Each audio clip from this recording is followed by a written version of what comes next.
ओम नमः शिवाय सभी भक्तजनों को। चलिए आज हम जानते हैं हरतालिका तीज व्रत के बारे में।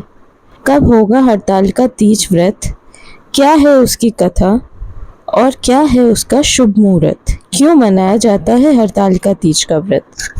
चलिए जानते हैं। सुहागिन महिलाएं और विवाह योग्य युवतियां हरतालिका तीज का व्रत भाद्रपद शुक्ल तृतीय तिथि को रखती हैं। अखंड सौभाग्य और सुखी वैवाहिक जीवन के लिए हरतालिका तीज का व्रत मनाया जाता है।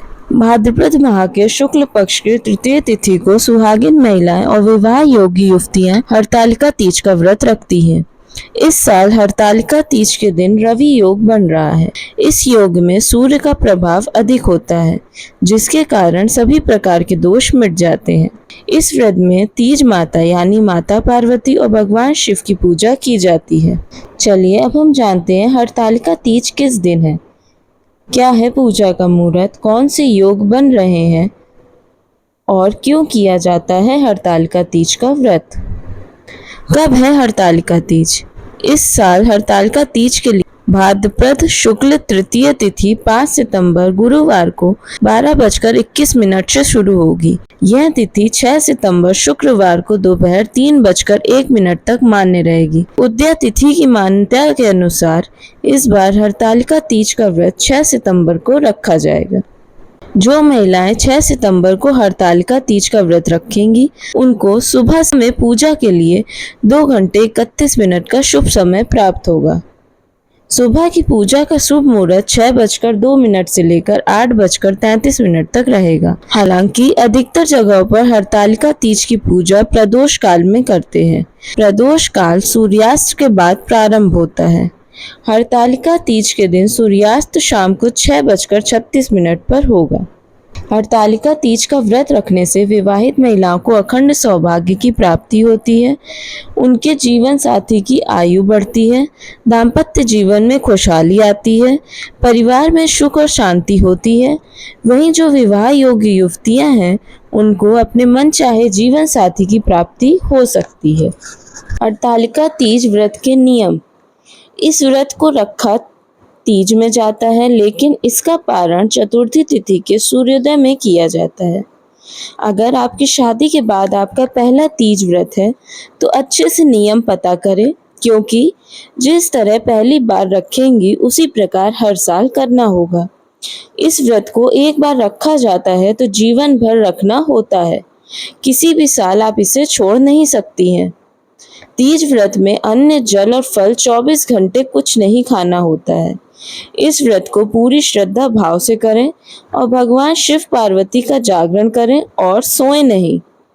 अगर आप बीमारी या किसी वजह से व्रत छोड़ रही हैं तो आपको उद्यापन करना होगा या अपनी सास या देवरानी को व्रत दे सकती हैं।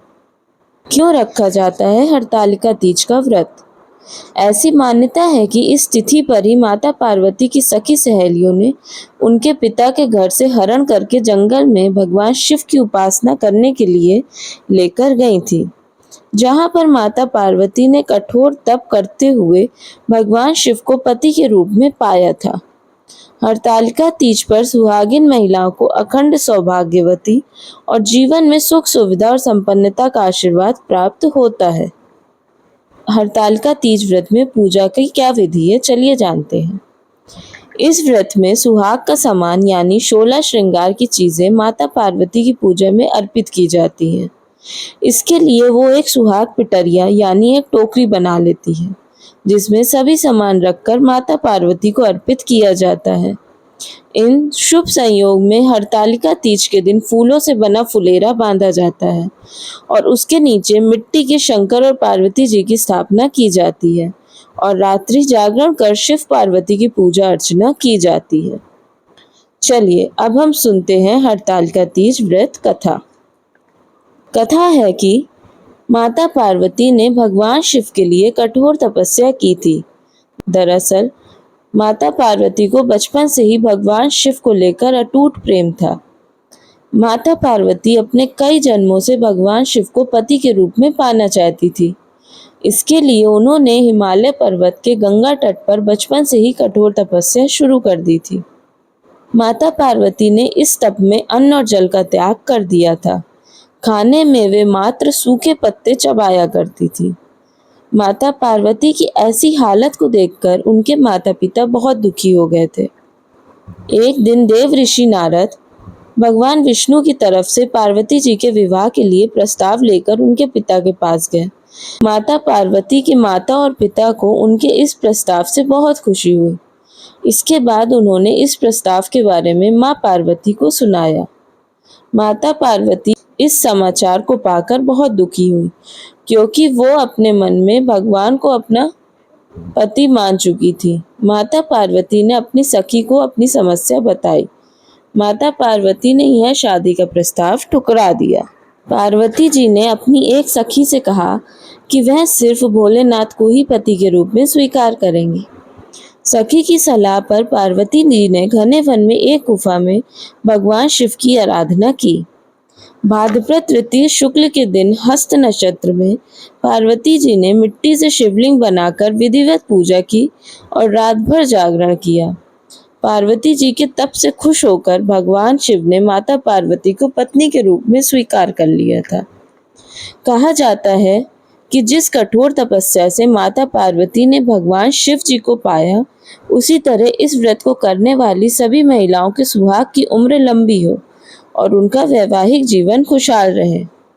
माना जाता है कि जो इस व्रत को पूरे विधि विधान और श्रद्धा पूर्वक से करती हैं, उन्हें इच्छा अनुसार वर की प्राप्ति होती है।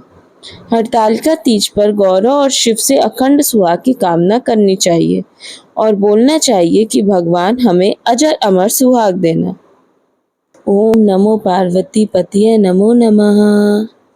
अगर आपको हमारे चैनल पे दी गई वीडियोस पसंद आती हो और आपको हमारे चैनल की वीडियोस से कुछ अच्छी जानकारी मिलती हो, तो प्लीज़ हमारे चैनल को ज़रूर सब्सक्राइब करिए और ज़्यादा से ज़्यादा शेयर करिए और वीडियोस को लाइक करना बिल्कुल मत भूलिए। धन्यवाद। Please like, share and subscribe my channel.